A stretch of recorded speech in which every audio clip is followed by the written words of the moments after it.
All right, today was the keynote for Apple's WWDC 2021. Now, I'm normally not too interested in Apple's worldwide developer conferences, but this year I was invested, mainly due to the hopes of a complete overhaul to iPadOS. But honestly, I'm kind of disappointed there. But that doesn't mean there weren't some awesome features that Apple has been working on. So let's talk about those.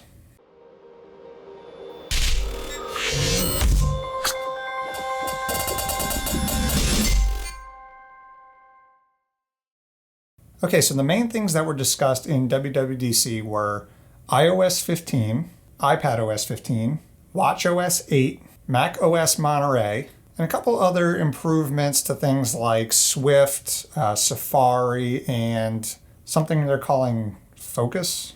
Let's start off with the most popular update that is going to affect most people, and that's iOS 15. With iOS 15, we're getting some quality of life enhancements as well as some new features like SharePlay, which is basically allowing users to kind of FaceTime with each other while sharing media, whether that's Safari windows, videos, photos, basically anything.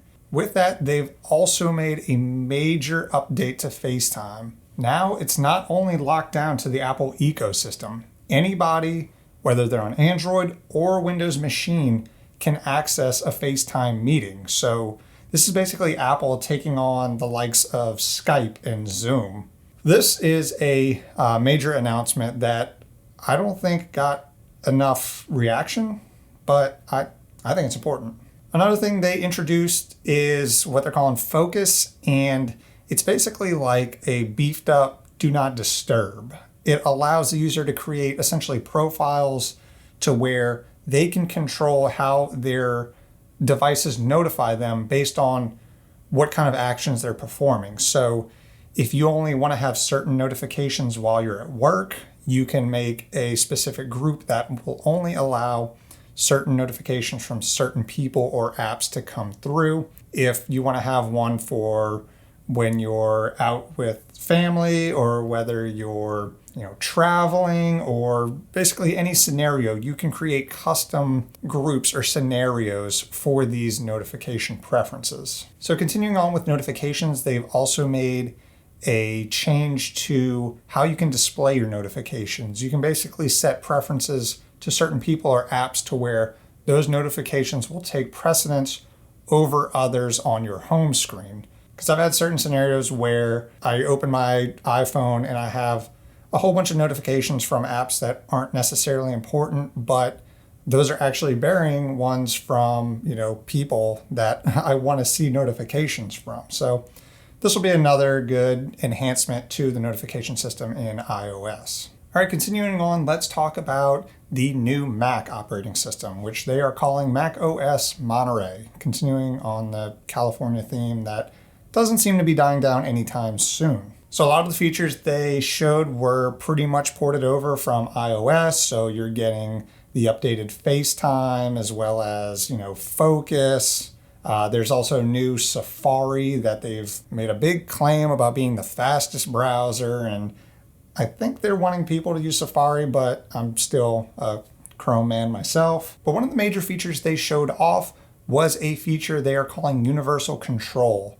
And I can see this making a lot of certain app developers very unhappy. And I mean that in probably a good way for the consumer. So what Universal Control is a feature that allows you to not only share your mouse, keyboard, and trackpad between physical Apple devices, but you can also drag and drop files, photos, videos seamlessly between machines. Now what I meant before when I said this is going to annoy a lot of developers, meaning that I know there are plenty of apps out there that exist solely for this purpose. And now that Apple's integrated it directly into iOS, iPadOS, and macOS, I don't see any real reason to use those apps. So I know Marquise Brownlee did an excellent video on Apple and their ecosystem and how they kind of drive out certain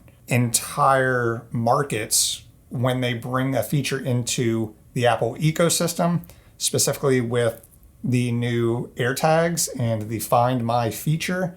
I recommend checking out that video. It's a really good watch. Another feature is AirPlay to Mac, which I guess is cool. It allows you to now AirPlay things from your phone or your iPad directly to a Mac OS device. I mean, okay. Next, let's talk about Watch OS 8. Now I have an Apple Watch Series 2, and I've really never followed the feature upgrades from each generation because, I mean, my watch does what I need it to do. It alerts me of notifications, it tracks my workouts, and tells me the time. I don't really need many features, but for a lot of people, I know they rely on their Apple Watch to do more things, so let's talk about what's new. The main thing they highlighted is now that you can use portrait photos as your wallpaper on your watch. It must have been a slow year because that's honestly, I mean, all right. But they also showed things where you can now easily share photos. They also showed that there's more of an integration with HomeKit where if you're in proximity to certain things or if it's a certain time of the day, your watch can suggest certain actions for your home security or whatever home devices you have set up. Some of the major things that they announced outside of the major OSs were changes to FaceTime, where I mentioned before that you can now share that link with a Windows or Android user. They've also integrated spatial audio into FaceTime, where it'll create more of a lifelike audio presence to different people in the room. They've also made a change to Apple Maps, where in certain cities you can get a really extensive 3D view of the city directly in Apple Maps, as well as directional augmented reality. So you can use AR and the LiDAR on your phone or iPad and get kind of on-screen directions, which is pretty cool. If you're more on the developer side, Apple also made some quality of life improvements to Swift. They introduced a ton of new APIs. The major one they focused on was object capture. And what it basically is an API that allows developers to easily create 3D models of an object by just using pictures. They specifically named that developers using Unity are utilizing this feature already to make 3D renderings of in-game objects much more easy to create and to upload into their system relatively quickly. They also mentioned that Wayfair is using this technology to create more accurate 3D renders of their products, making it easier for the customers to display those objects using the AR technology on their screen. So I can see this being pretty beneficial. They also introduced this thing called Xcode Cloud, which kind of sounds like a combination between Git and Azure. So basically what it sounds like is that you can collaborate much easier with a group because your code can be uploaded and built in the cloud. And when it's built in the cloud, that allows your machine and everybody else's machine to be available for other processes, while the cloud is building that project and deploying it to all systems, whether that's iPhone, iPad, watch, Mac OS, and running them in real time and generating reports directly in Xcode. So that just allows for more efficient work processes between groups that are collaborating and more efficient use of the hardware. So they've also made a major improvement to Safari. Now, Apple claims that Safari is the fastest browser, and maybe it is. I don't really use it, but I think they're trying to change that with some of the changes that they've made. They've completely changed the UI to make it what they describe as more user-friendly and more inviting. And to me, it looks, it's certainly different, and I won't really pass judgment on it until I actually use it. But one of the main things they highlighted was tab groups. So tab groups are essentially taking all your tabs and allowing you to make groups of them. And all these groups are shared in real time across all your Apple devices. So You can be planning a trip and doing work on your MacBook, and then if you want to pick up where you left off with all your tabs that you were planning your trip with, you can pick up your iPad and they'll all be right there. So this has the potential to be really useful and cool. I'll try it out once it's released, but I don't see it really changing my browser choice. And finally, last but not least, let's talk about iPad OS 15. Now, I've saved this for last because this is where I really had an issue. But first, let me talk about the improvements that they've made. You're essentially getting all the same features from iOS 15 with, FaceTime, Safari, Maps, Focus, new notifications. But with iPad OS, you're also getting new multitasking. So they've added a couple of new features to multitasking to make it more user-friendly. And they've added what they're calling the shelf, which gives more of a desktop vibe when multitasking.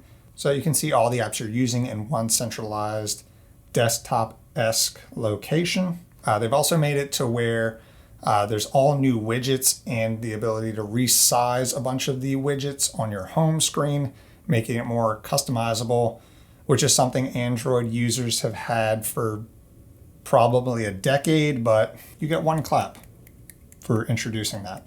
So iPad OS 15 will definitely be an improvement on what we have now. But here's where my issue stands. Now, everybody knows Apple just came out with their brand new M1 chips. And the major change that was made was that these M1 chips are now ARM-based. So gone are the x86-based Intel chips that Mac was so reliant on for, the last 10, 15 years? This is Apple doubling down on their own ecosystem and saying, we are switching to our own silicon, we are going ARM-based, and now we have full control over the hardware and the software, which allows for extreme efficiency. And that's awesome. And it's so awesome that they've put it in the MacBook Pro, the MacBook Air, the iMac, and now in the iPad Pro. So this is something we've never seen before. The iPad Pro now has the same exact processor as a MacBook, as an iMac, which are desktop machines. So that makes you think, if the exact same processor is in an iPad Pro as it is in the desktop, and they are both ARM-based systems, we should be getting more desktop apps on the iPad now, right? Apparently not.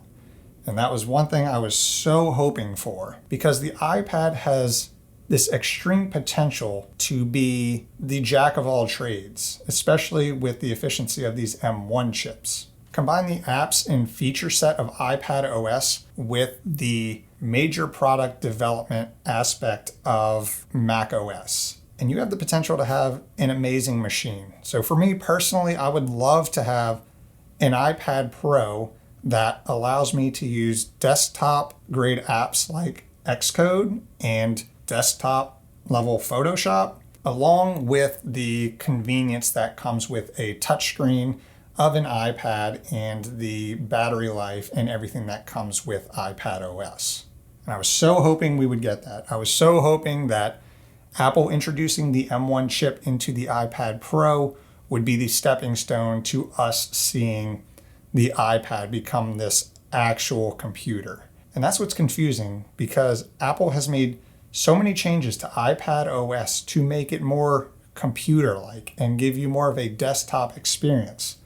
And now that they have an actual desktop processor in there, they really didn't do anything. So I don't know if this is them testing the waters and seeing what kind of demand is out there for this, but I know personally, I would love to be able to run desktop level apps on an iPad. So overall, I think WWDC 2021 was a success, I guess. There's a lot of new cool features coming to iPad, iOS, and macOS, and it's kind of along the lines of the improvements we've seen in years before, but the only reason I'm kind of disappointed is because of what I just mentioned with the iPad. So, maybe that's something they're working on, maybe it's not, but let me know down in the comments what you thought of WWDC 2021, and if there are certain features that you're excited about or you're kind of upset that didn't get included, I'd love to hear from you. Now, I know there are a lot of small things I didn't cover. I couldn't really cover everything. So if you want to check out the entire keynote, I will leave a link to that in the description below. But if you like this video, be sure to drop a like. This is kind of outside the realm of my normal videos, but if you like this kind of content, be sure to subscribe, and I will see you in the next one.